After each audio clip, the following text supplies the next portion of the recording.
மீண்டும் தொடரலாம். இது கேள்வி நேரம். தேர்தல் நேரத்தில் வேட்பாளர்கள் மாற்றப்பட்டுக் கொண்டிருப்பது பதட்டத்தின் வெளிப்பாடா என்ற பல்வேறு குணங்களில் விவாதித்துக் கொண்டிருக்கின்றோம். திரு காரை செல்வராஜ், ஏற்கனவே மக்கள் நல கூட்டணிக்கு திமுக தொடர்ச்சியாக ஒரு விமர்சனம் வைக்கிறது. இது அதிமுகவின் பி டீம். ஸ்டாலினே சொல்றாரு இது அவருடைய பினாமி அணிதான், அவரே பகிரங்கமாக குற்றம் சாட்டுகிறார். இந்த அணியினுடைய செயல்பாடுகள் அதை உறுதிப்படுத்துகிற மாதிரியே இருக்குது அப்படிங்கிற ஒரு பார்வை இருக்குது இல்லை? திரு வைகோவாக இருக்கட்டும், திரு விஜயகாந்தாக இருக்கட்டும், அத்தனை பேரும் திரு ஸ்டாலின் அவர்களை விமர்சிக்கக்கூடிய அளவிற்கு செல்வி ஜெயலலிதா அவர்கள் இந்த ஆட்சியை விமர்சிப்பதில்லை. நீங்கள் சில கோட் பண்ணுவீங்க, இல்லை இதை சொல்லலையா, நாங்கள் அதை சொல்லலையா, இது கொலைகார அரசுலாம் சொன்னோன்னு. ஆனால் ஏதோ ஒரு வகையில் மீண்டும் திமுக ஆட்சிக்கு வந்துவிடக்கூடாது என்று மிக தீர்மானமாக நீங்கள் எதிர்த்து அது குறித்து விமர்சிக்கக்கூடிய அதே வேகத்தோடு அது இங்கிருந்து வருது அந்த வார்த்தை அப்படிங்கிறத உணர முடியுது.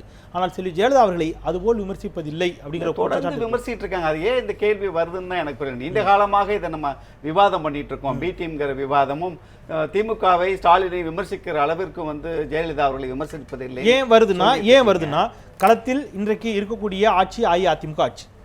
நாங்கள் ஆட்சிக்கு வருவோம் என்ற முடிவோடு மக்கள் நல கூட்டணி, தேமுதிக அணி, தமாக அணி களத்தில் நிற்கிறது. உங்களுடைய முதலமைச்சர் வேட்பாளர் திரு விஜயகாந்த், நீங்கள் என்ன பண்ணியிருக்கணும், எப்படி பேசணும் அப்படிங்கிறத ஒரு எதிர்பார்ப்பு இருக்கும் இல்லையா? செல்வி ஜெயலலிதா அவர்கள் மீண்டும் நிச்சயமாக வெற்றி பெற மாட்டார், எங்களுக்கும் அதிமுகவிற்கும் தான் போட்டி, நாங்கள் வெற்றி பெற்று ஆட்சி அமைப்போம் என்று சொல்லக்கூடிய வாதத்திற்கும் திமுக 3வது இடத்திற்கு தள்ளப்படும்.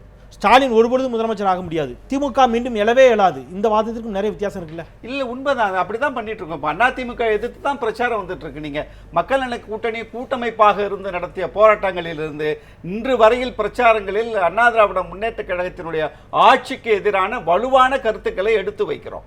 இப்போ மதிமுகவை பொறுத்தவரை திமுகவினுடைய விமர்சனங்கள் கொஞ்சம் தூக்கலா இருக்கும். இயல்பாகவே அந்த இயக்கத்திலிருந்து நாங்கள் வெளியேற்றப்பட்டவர்கள், கொலைப்பழி சுமத்தி அது ஒரு எனக்கு ஒரு சின்ன மாற்று கருத்து இருக்கு. திமுகவின் மீதான விமர்சனத்தை விட திரு ஸ்டாலின் மீதான விமர்சனம் எடுத்துக்கலாமா? ஏன்னா திரு கருணாநிதி அவர்களின் மீதான விமர்சனம் அவ்வளவு தூக்கலா இல்லை. இதுல என்னன்னு கேட்டீங்கன்னா, கருணாநிதி அவர்கள் மேலும் விமர்சனம் வைத்துக் கொண்டிருக்கிறோம். பட் ஸ்டாலின் மேல விமர்சனங்கள் இப்ப எல்லா இயக்கங்களும் தொடர்ந்து ஸ்டாலின் மேல விமர்சனம் வைப்பதற்கு காரணமே அதிகார மையமாக இன்று திமுகவில் ஸ்டாலின் தான் கோலச்சு கொண்டிருக்கிறார்கள் என்பது நிதர்சனமான உண்மை. திமுக காரன் ஒத்துக்காம இருக்கலாம். மதிமுக அதிகார மையம் யார்? மதிமுகவின் அதிகார மையம் யார்? மதிமுக எங்களுடைய பொதுச் செயலாளர். சரி, ஆமா, அதே மாதிரி தானே அங்கேயும் அவர் பொருளாளர். அதுதான் சொல்றேன். உங்களுக்கு என்ன பிரச்சனை? எங்கள் அன்புல வைகோவுக்கு மேல ஒரு தலைவர் இல்லை, கட்சியினுடைய தலைவர் அவர் தான். அவர் எடுக்கிற முடிவு கட்சியினுடைய செயற்குழு, பொதுக்குழு கூடி எடுக்கிற முடிவு.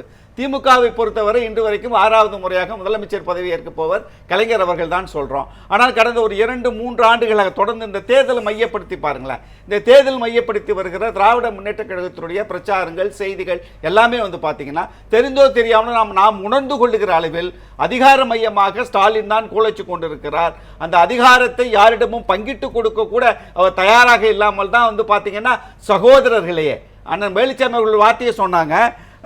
அறிவாலயம் ஒரு அவங்களுடைய திமுகவுடைய கலைஞருடைய குடும்ப சொத்து இல்லைன்னு. அது குடும்ப சொத்தாக மாதிரி எத்தனையோ ஆண்டுகள் அறிவாலயம் ஆகிவிட்டது என்பதை அறிந்தும் அறியாமல் எப்படி வேலுச்சாமி போன்ற அரசியலிலே மூத்த அனுபவம் உள்ளவர்கள் சொல்றாங்கன்னு எனக்கு புரியல.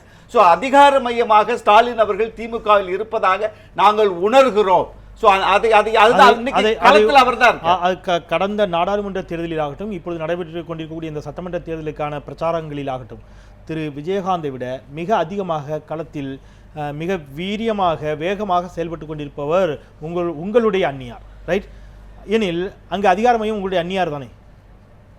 இல்ல, அதிகார மையம்ங்கிற வார்த்தையே இதுல வருதுன்னு எனக்கு ஸ்டாலினுக்கு வரும்போது ஏன் சார் ஸ்டாலினுக்கு நான் எதுக்கு சொல்றேன்னா, அந்த மாதிரியான உணர்வு ஒரு கட்சியை பத்தி பேசுறேன், நீங்க கூட்டணியை பத்தி பேசுறீங்க. நான் கூட்டணியை பத்தி பேசல, நான் கேக்குறது இல்ல நீங்க அவரும் கூட்டணி தான். நான் கேக்குறது திமுக காங்கிரஸ் கூட்டணியுடைய முதலமைச்சர் வேட்பாளராக இன்றைக்கு அறிவிக்கப்படாவிட்டாலும் வெற்றி பெற்றால் முதலமைச்சர் என்று திரு கருணாநிதி உங்களுடைய அணியில் இருந்து திரு விஜயகாந்த் என்று அறிவிக்கப்பட்ட பொழுது நான் என்ன கேட்கிறேன்னா, அதிகார மையமாக அங்கே செயல்பட்டு கொண்டிருப்பவர், அந்த கட்சியில் செயல்பட்டு கொண்டிருப்பவர் உங்களுடைய முதலமைச்சர் வேட்பாளரை விட, உங்களுடைய கேப்டனை விட திரு விஜயகாந்தை விட அந்நியார் தான் அங்கே அதிகார மையம் என்று சொன்னால் நாளைக்கு முதலமைச்சர் வேட்பாளர் மாற்றப்படலாங்கிற சந்தேகம் முதல்ல வைத்த கேள்விக்கான பதில தான் நான் சொன்னேன்.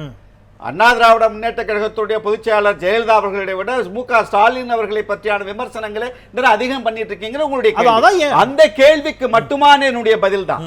அந்த கேள்விக்கு மட்டுமான பதில் திராவிட முன்னேற்ற கழகத்தில் கடந்த பல ஆண்டுகளாக அதிகார மையமாக ஸ்டாலின் செயல்பட்டு கொண்டிருக்கிறார் என்ற எண்ணத்தின் வெளிப்பாடு தான் இந்த விமர்சனம். ஒரே கேள்வி பதில் சொல்லுங்க. அஇஅதிமுகவின் அதிகார மையம் என்று நீங்கள் இதுவரை குற்றம் சாட்டியது யாரை? யார?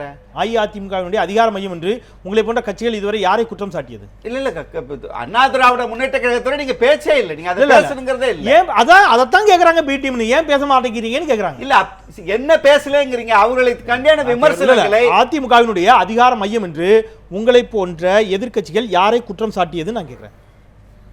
அதிமுக மேல் வைக்கிற விமர்சனங்கள் என்ன விமர்சனங்களை வைக்கல நீங்க பேசுறீங்க. நான் கேக்குறது அதிமுகவினுடைய அதிகார மையம் என்று நீங்கள் யாரை கருதுகிறீர்கள் நான் கேக்குறேன். அதிமுகவுடைய ஒட்டுமொத்த அதிகார மையம், இந்த இயக்கத்துடைய ஒட்டுமொத்த அதிகார மையம் ஜெயலலிதா அவர்கள் தான். நீங்க இதுக்கு முன்னாடி அதே விமர்சனம் தான் வச்சீங்களான்னு கேக்குறேன். அதே விமர்சனத்தை வச்சீங்களான்னு கேட்டா அது எந்தெந்த சூழ்நிலைக்கு என்ன விமர்சனங்களை வைக்க வேண்டும் என்பது அது களம் தான் தீர்மானிக்கும். சசிகலா உள்ளிட்டவர்களை குறிப்பிட்டு எத்தனை மேடைகளில் மதிமுகவோ இன்ன பிற கட்சிகளோ அந்த கட்சியினுடைய அதிகார மையமே அவர்கள்தான் என்று நீங்கள் பேசியதே இல்லையா? இல்ல அது அந்த குறிப்பிட்ட ஒரு சூழ்நிலைகள், ஒரு சம்பிரதாயங்கள், ஒரு நிகழ்வு நடக்கிற பொழுது அந்த நிகழ்வை ஒட்டி வைக்கிற விவாதம் என்பது வேறு, தேர்தல் களத்திலே வந்ததற்கு பிறகு களம் முடிவு செய்கிற விவாதம் என்பது வேறு.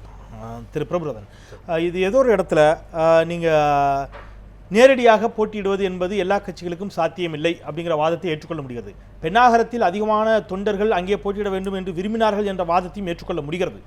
ஆனால் பெண்ணாகரத்தில் உறுதியாக திரு அன்புமணி ராமதாஸ் அவர்கள் வெற்றி பெறுவார் என்று நீங்கள் நம்புகிறீர்கள், ரைட்? பாட்டாளி மக்கள் கட்சி வெற்றி பெற்று ஆட்சி அமைக்கும் என்ற நம்பிக்கையில் உங்களுக்கு ஒரு துளி சந்தேகம் இல்லை. அன்புமணி ராமதாஸ் அவர்கள் முதலமைச்சராக போகிறார், சந்தேகமே இல்லை. ஆனால் மக்கள் வரி பணத்தை ஏன் நம்ம வீணாக்கணும்? எந்த விதத்தில் சொல்றீங்க? ஏன் நாடாளுமன்ற உறுப்பினர் பதவியை ராஜினாமா செஞ்சுட்டு அவர் தேர்தல் சந்திக்கக்கூடாது? ஏன் நாடாளுமன்ற பதவியை ராஜினாமா பண்ணணும் நீங்க? ஒருவேளை நீங்கள் வெற்றி பெற்று ஆட்சி அமைத்தால் நாடாளுமன்ற உறுப்பினர் பதவியை ராஜினாமா பண்ணணும். அப்போ ஒரு தேர்தல் வரும், அது மக்கள் வரிப்பணம் வீண். ஒன்று நீங்க நாடாளுமன்ற தேர்தலில் போட்டியிடுகின்ற பொழுது அந்த தேர்தலில் அடுத்த தேர்தலில் வர இருக்கக்கூடிய தேர்தலில் நீங்கள் ஆட்சி அமைப்போங்கிற நம்பிக்கையோட தானே நீங்க போட்டிட்டீங்க. ஆமா, அப்பவே அன்புமணி ராமதாஸ் அவர்களை முதலமைச்சராக ஏன் நாடாளுமன்ற தேர்தலில் போட்டியிடணும்? எப்படி இருந்தாலும் ஆட்சி அமைச்சா நாடாளுமன்ற தொகுதிக்கு தேர்தல் வந்துதான் ஆகும். சரி, ஒருவேளை ஒரு வாதத்திற்காக கேட்கிறோம், ஒரு வாதத்திற்காக ஒருவேளை சட்டப்பேரவை உறுப்பினர் ஆகிவிட்டார், முதலமைச்சர் ஆக முடியாத ஒரு நிலை ஏற்படுகிறது, எந்த பதவியை ராஜினாமா பண்ணுவீங்க? நாங்க தான் முதலமைச்சர் ஆகும்னு சொல்றேன். அப்புறம் எதுக்கு அந்த கேள்வி? நான் கேட்கிறேன், எதுவாக இருந்தாலும் ஏதோ ஒரு பதவியை நிச்சயமாக ராஜினாமா செய்ய வேண்டும். ஒன்று இதை அல்லது அதை. உங்களுடைய நம்பிக்கையின் அடிப்படையில் நாடாளுமன்ற உறுப்பினர் பதவியை ராஜினாமா செய்வார் நான் எடுத்துக்கிறேன். உங்களுடைய நம்பிக்கையின் அடிப்படையில் இல்ல, உங்களுடைய நம்பிக்கையின் அடிப்படையில் அவர் வெற்றி பெற்று முதலமைச்சர் ஆவார், நாடாளுமன்ற உறுப்பினர் பதவியை ராஜினாமா செய்வார். அதோட நம்பிக்கை இல்ல, ஒட்டுமொத்த கட்சியோட நம்பிக்கை. உங்களே நான் சொல்றது பாட்டாளி மக்கள் கட்சி நம்பிக்கையை சொல்றேன். உங்களே நான் சொல்றது உங்களை இல்ல, பாட்டாளி மக்கள் கட்சியுடைய நம்பிக்கையை தான் நான் சொல்றேன். எனில் அதுவும் மக்கள் வரிப்பணம் வீண். எதிர்க்கட்சிகளுடைய நம்பிக்கையின் அடிப்படையில் பார்த்தால் அவர் சட்டப்பேரவை உறுப்பினர் பதவியை ராஜினாமா செய்வார். இல்ல இந்த கேள்வியே எழாது. இந்த கேள்வியை நீங்க எழுப்ப வேண்டிய அவசியம் கிடையாது. இப்ப இல்ல, நான் என்னுடைய கேள்வி வெற்றிக்கான உறுதியான நம்பிக்கை இருந்தால், இது வந்து வெற்றிக்கான உறுதியான நம்பிக்கை இருக்கின்ற பொழுது நாடாளுமன்ற உறுப்பினர் பதவியை ராஜினாமா செய்துவிட்டு தேர்தலை சந்திப்பதில் என்ன தயக்கம் மட்டும் ஏன் ராஜினாமா பண்ணணும்னு கேக்குறேன் நான். இப்ப தோல்வி பயம் இருக்குதுங்கற நான் சொல்ல வரேன். ஒரு சின்ன தோல்வி பயம் இருக்குதுன்னு சொல்றேன். ஒட்டிட்டு எலெக்ஷனுக்கு அப்புறம் பண்ணா என்ன? அதுல என்ன தவறு இருக்கு? இப்பவே பார்த்துட்டு பண்ணிட்டு நீங்க தேர்தல் சந்திச்சா இந்த கேள்வி கேக்குறது யார் கேப்பா? அந்த கேள்வி நான் கேக்குறேன். நீங்க எதற்காக ஒரு சாதாரண ஒரு மக்களின் பிரதியா கேக்குறேன். சாதாரண ஒரு மக்களோட பிரதியா நீங்க கேக்குறீங்கன்னா இந்த கேள்வியில ஏதோ ஒரு உள்ளர்த்தம் இருக்கு. இல்ல, உள்ளர்த்தம் நான் வெளிப்படையா தான் கேக்குறேன். நான் என்ன கேக்குறேன்னா, இல்ல நான் இது நாட் ஒன்லி அந்த சரியான இடத்துக்கு போகல. இல்ல நான் கேக்குறேன், இத ராஜினாமா செய்திருந்தால் இந்த தேர்தலிலே ரெண்டும் நடந்திருக்கும். இல்ல, ராஜினாமா செய்யாமல் இருக்கும் பட்சத்தில் ஒருவேளை நண்பர் சொல்வதை போலவே அன்புமணி வெற்றி பெற்று முதலமைச்சராக வந்தாலும் அந்த பாராளுமன்றத்துக்கு இன்னொரு முறை தேர்தல் மக்களுடைய வரி பணம் இல்ல இல்ல ஒரே தேர்தலை இப்பவே நடத்திருந்தா ரெண்டுக்கும் நடந்து ஒரே நேரத்தில் நடந்து. திரு பிரபுரதன், என்னுடைய கேள்வி இது நாட் ஒன்லி அன்புமணி ராமதாஸ் அவர்கள், நான் இதை எல்லா அரசியல் 2 தொகுதிகளில் போட்டியிடக்கூடிய எல்லா அரசியல் கட்சி தலைவர்களுக்குமான பொதுவான கேள்வியா வைக்கிறேன். இன்றைக்கு களத்தில் நீங்க இருக்கிறதுனால இந்த கேள்வி உங்களை நோக்கி வைக்கப்படுகிறது. நீங்க மக்களுக்காக செயல்படுகிறோம், எளிமையான கட்சி என்ற வாதங்களை வைக்கின்ற காரணத்தினால் கூடுதலாக உங்களை நோக்கி இந்த கேள்வியை கேட்க உரிமை இருக்குங்கிற அடிப்படையில் கேட்கிறேன். ஏன் மக்கள் வரிப்பணத்தை வீணடிக்கணும்னு நான் கேட்கிறேன். இதுல மக்கள் வரிப்பணம் நீங்க இது வீணடிக்கிறன்றதோட ஒரு முதலமைச்சர் நாங்க ஆவோம்னு சொல்றோம். முதலமைச்சர் வேட்பாளர் நம்பிக்கை எப்பொழுது வந்துச்சு? எந்த நம்பிக்கை? இந்த முதலமைச்சர் ஆவீர்கள் அப்படிங்கிற நம்பிக்கை என்னைக்கு? ஒரு வருஷத்துக்கு முன்னாடி சிஎம் கேண்டிடேட் அனௌன்ஸ் அப்பவே வந்துருச்சு இல்லையா? நாடாளுமன்ற தேர்தல் அறிவிக்கக்கூடிய காலகட்டத்திலேயே அது குறித்து தெளிவான ஒரு சிந்தனையோடு அணுகி இருந்தால் நாடாளுமன்ற தேர்தலில் போட்டியிடக்கூடிய முடிவை அன்புமணி ராமதாஸ் அவர்கள் தவிர்த்திருக்கலாம். 2 வருஷத்துக்கு முன்னாடி சொல்றீங்க? எஸ். இல்ல 2 வருஷத்துக்கு முன்னாடி அந்த ஒரு தாட் இல்ல. ஆமா. ஸோ இப்போ தான் வந்திருக்குது. ஆமா, நாங்க 5 வருஷத்துக்கு திமுக அதிமுக கூட்டணி வைக்கிறது இல்லைன்னு முடிவு பண்ணிட்டோம். இன்னைக்கு நாடாளுமன்ற தொகுதியில் நாங்க வெற்றி பெற்றோம். ஒரு வருஷத்துக்கு முன்னாடி முதலமைச்சர் வேட்பாளர் அறிவிச்சோம். நான் நிறைவு கருத்து நீட்டோம். திரு ரவீந்திரன், ஒருவேளை பாமகவின் நம்பிக்கை பளித்தால் அவர் அதை ராஜினாமா பண்ணுவார், எதிர்க்கட்சிகளுடைய நம்பிக்கை பளித்தால் அவர் சட்டப்பேரவை உறுப்பினர் பதவியை ராஜினாமா செய்வார் என்று எடுத்துக்கொண்டால் உங்களுடைய நம்பிக்கை என்னவாக இருக்கிறது? இல்லை, அவர் நீங்கள் நான் ஏற்கனவே சொன்னேன், எல்லாருமே விவாதம் பண்ணாங்க. தருமபுரி மாவட்டத்துக்குள்ளே தான் நிற்பார், தருமபுரி அல்லது பெண்ணகரத்தில் நிற்பார் நான் பதிவு பண்ணேன். காரணம், அந்த 2 இடத்துல தான் 50% வாக்குகளை பெற்றிருக்காரு. அவங்க 4 சட்டமன்ற தொகுதிகளில் தேசிய ஜனநாயக கூட்டணியில் அவங்க முதலிடத்துக்கு வந்திருக்காங்க, 4ல் 2வது இடம் வந்திருக்காங்க.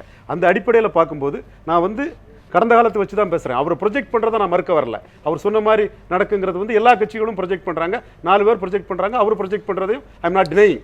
பட் இந்த ஒரு யதார்த்த கடந்த காலத்தை வைக்கும்போது இந்த 4க்குள்ளே அவங்களுக்கு 96ல் வந்த மாதிரிப்பட்ட இடங்கள் வந்தால் நிச்சயமாக அவர் சட்டமன்றத்தை தான் ரிசைன் பண்ணுவார், பார்லிமெண்ட்டை ரிட்டைன் பண்ணுவார். இதுதான் கடந்த காலத்தை வச்சு நான் சொல்ல முடியும். அவங்க உள்ள ப்ரொஜெக்ஷனுக்கு நான் வரல. சரி, நிறைவு கருத்து திரு திருச்சி வெளிச்சாமி. இந்த தேர்தலில் இந்த வேட்பாளர்கள் என்பவர்களும் ஏதோ ஒரு இடத்தில் வெற்றியை தீர்மானிக்கக்கூடியவராக இருக்கிறார்கள், சின்னத்தை தாண்டி என்று எடுத்துக்கொண்டால் அது வேட்பாளர்களினுடைய கடந்த கால வாழ்க்கை, அவர்கள் அந்த தொகுதிக்கு செய்த நலத்திட்டங்கள் என்று நாங்கள் நம்புறதா, அல்லது வேட்பாளர்கள் அதிக பணபலம் பொருந்தியவர்களாக இருக்கிறார்கள், அவர்களால் எதிரியை இன்னும் சுலபமாக வீழ்த்திவிட முடியும் என்ற அடிப்படையில் எல்லா கட்சிக்கும் பொதுவாக கேட்குறேன், மாற்றப்பட்டிருக்கக்கூடிய வேட்பாளர்கள் இந்த அடிப்படையில் மாற்றப்படுகிறார்கள்? எல்லா கட்சியிலையுமே ஒரே கோணத்தில் தான் மாற்றப்பட்டிருக்கான்னு சொல்லலாம். நீங்கள் சொல்ற 2 கருத்தும் அது ஒவ்வொரு கட்சிக்கும் பொருந்தலாம்.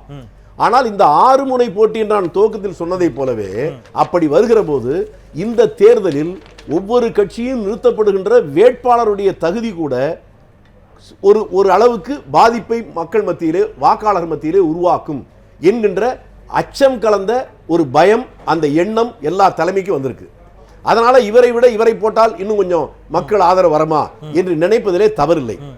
இந்த தேர்தலில் நீங்க முன்னாலே ஒன்று கேட்டீங்க, அது சொல்ல வேண்டியதுடைய கடமை. எதிர்கட்சியில் இருக்கிறவர்கள் தேர்தலை சந்திக்கிற போது ஆட்சியில் இருக்கிற கட்சியை மட்டும் விமர்சிப்பதுதான் நியாயம், அது எல்லாரும் ஏற்றுக்கொள்ளப்பட்டதுதான். ஆனால் வைகோ அவர்களும் அவர் கட்சியை சார்ந்தவர்களும் அதிமுகவை விட திமுகவை அதிகம் விமர்சிப்பதற்கு காரணம், அது உளவியல் ரீதியாக அவர்கள் ஆளுங்கட்சி இந்த முறை வெற்றி பெறாது, நமக்கு போட்டியாக எதிர்கட்சியாக இருக்கிற திமுக காங்கிரஸ் கூட்டணி தான் வரும் என்பதால் அவர்கள் இப்போதே தாக்க துவங்கி இருக்கிறாங்க. அதனால இந்த தேர்தலில் காங்கிரஸ் திமுக கூட்டணி வெல்லும், அது அடுத்த மாதம் 19ஆம் தேதி தேர்தல் முடிவுகள் சொல்லும். நிறைவு கருத்து அந்த அடிப்படையில் தான் நீங்கள் அதிகமாக எதிர்க்கிறீர்களா அப்படிங்கிற கருத்தோடு நிறைவு செய்யலாம். இல்லை, கள நிலவரத்தின்படி அண்ணா திராவிட முன்னேற்ற கழகத்திற்கு சரியான போட்டியாக இருப்பது தேமுதிக தமாக மக்கள் நல கூட்டணி தான். நாங்கள் அறிவித்து தான் தேர்தல் களத்தில் இருக்கிறோம். அதே நினைப்போடு தான் நாங்கள் இருந்து கொண்டிருக்கோம். இன்னொரு உங்களுடைய பார்வையில் திமுக விட அதிமுக வலிமையாக இருக்கிறது, அவர்களுக்கு நாங்கள் போட்டி. ஆட்சியில் இருப்பவர்கள் ஆட்சியிலும் இருக்கிறார்கள், அவருக்கு எதிரான மக்களின் மனநிலையும் வந்திருக்கிறது ஒன்று. இரண்டாவது, இந்த தேர்தலிலே கடந்த 5 ஆண்டு கால ஆட்சியை மட்டும் வைத்து நாங்கள் இந்த தேர்தல் களத்தை நாங்கள் செலுத்தவில்லை. கடந்த 50 ஆண்டு கால ஆட்சியினுடைய குற்றச்சாட்டுகள் வைக்கிற பொழுது அதிமுகவை எந்த அளவுக்கு எதிர்த்து நாங்கள் தேர்தல் களத்தில் நிற்கிறோமோ அதே அளவிற்கு திராவிட முன்னேற்ற கழகத்தையும் எதிர்க்க வேண்டிய கட்டாயமும் கடமைப்பாடும் எங்களுக்கு இருக்கிறது. அதனால தான் நாங்கள் அதிமுகவை எந்த அளவுக்கு எதிர்க்கிறோமோ சரிசமமாக திராவிட முன்னேற்ற கழகத்தை எதிர்த்து கொண்டிருக்கிறோம். அதனுடைய தத்துவத்தை புரிஞ்சுக்கணும். எங்களுடைய எண்ணமே அதுதானே. இப்போ நீங்கள் ஒரு கூட்டணி ஆட்சிக்கு ஒரு சிந்தனையை கொண்டாந்து விதைச்சிருக்கிறோம். இந்த மொத்த கூட்டணியோட 6 கட்சிகளுடைய கூட்டணி தேமுதிக தமாக எல்லாம் இணைந்த பிறகு இப்போ 28ஆம் தேதி அன்னைக்கு அவங்கவுங்க அறிக்கையை சமர்ப்பிக்க போகிறாங்க. ஆட்சிக்கு நாங்கள் வருவோம் என்ற நம்பிக்கை இருக்கிறது. அப்படி ஆட்சிக்கு வந்தால் குறைந்தபட்ச செயல் திட்டம் இல்லை, ஒரு பொது செயல் திட்டத்தை உருவாக்கக்கூடிய திட்டங்கள் எங்களிடம் இருக்கிறது. இந்த தேர்தல் என்பது கடந்த 5 ஆண்டு கால ஆட்சியும் அதற்கு முன்னால் 5 ஆண்டு கால திமுக ஆட்சியை நோக்கிய பயணமாக எங்களுடைய எண்ணங்களும் எங்களுடைய விமர்சனங்களும் வேறுபடுவதற்கு காரணம் 2 பேரையும் திமுகவையும் நாங்கள் சரிசமமாக கொண்டு செல்வதற்கு காரணம் 50 ஆண்டு கால தமிழகத்தினுடைய வாழ்வாதாரத்தை எண்ணங்களை அழித்த ஆட்சிக்கு மேலானதான். மீண்டும் மீண்டும் அந்த ஒரு கேள்விதான் தொக்கி நிற்கிறது. அந்த கேள்வியை விட தெரியாத கேள்வியாக இருக்கிறது. அதுக்கான நேரம் முடிஞ்சிருச்சு. ஒருவரில் சுருக்கமாக சொல்லுங்க. ரவீந்திரன் சார் சொன்ன மாதிரி ஜெயலலிதா கலைஞரோட தான் கம்பேர் பண்றாங்க அப்படின்னா டெவில் டீப்சியோட தான் கம்பேர் பண்ணும். இவங்க 2 பேரும் பாட்டாளி மக்கள் கட்சியோடையோ மற்ற ஆல்டர்னேட்டோடையோ உங்களால கம்பேர் பண்ண முடியாது. இன்னைக்கு ஜெயலலிதா அவர்கள் ப்ரொஹிபிஷனுக்கு வந்ததே அது மற்ற பாட்டாளி மக்கள் கட்சிக்கு ஒரு மிகப்பெரிய வெற்றி. அண்ட் ப்ரொஹிபிஷனுக்கு ஜெயலலிதா வந்தது அவருக்கு ஒரு மிகப்பெரிய தோல்வி. உங்கள் நம்பிக்கையை நான் சீர்குலைக்க விரும்பவில்லை. நன்றி. அந்த நான்கு பேரும் தொடர்ச்சியான பணிகளுக்கு மத்தியில் எங்களோடு இருந்தீர்கள். மிக நன்றி. நாம் இந்த அளவிலே நிறைவு செய்யலாம். ஏதோ ஒரு இடத்தில் இந்த பன்முனை போட்டி என்பது அத்தனை கட்சிகளையும் ஒரு சிறிய பதட்டத்தில் ஆழ்த்தி இருக்கிறது. அந்த பதட்டத்தின் நோக்கம் என்பது ஆட்சிக்கு வர வேண்டும், மக்களுக்கு நன்மை செய்ய வேண்டும் என்ற பதட்டமாகவே நான் நம்புகிறேன். நீங்களும் அவ்வாறே நம்புங்கள். நன்றி. நிறைவு செய்கின்றேன். மறந்து கொண்டே இருப்பது மக்களின் இயல்பு. அதை மீண்டும் மீண்டும் நினைவுபடுத்திக் கொண்டே இருப்பது எனது கடமை. இந்த வகையில் மீண்டும் நாளை மற்றும் சில சமூகம் சார்ந்த பிரச்சனைகளோடு மீண்டும் உங்களை சந்திக்கின்றேன். நான் செந்தில். இது கேள்வி நேரம்.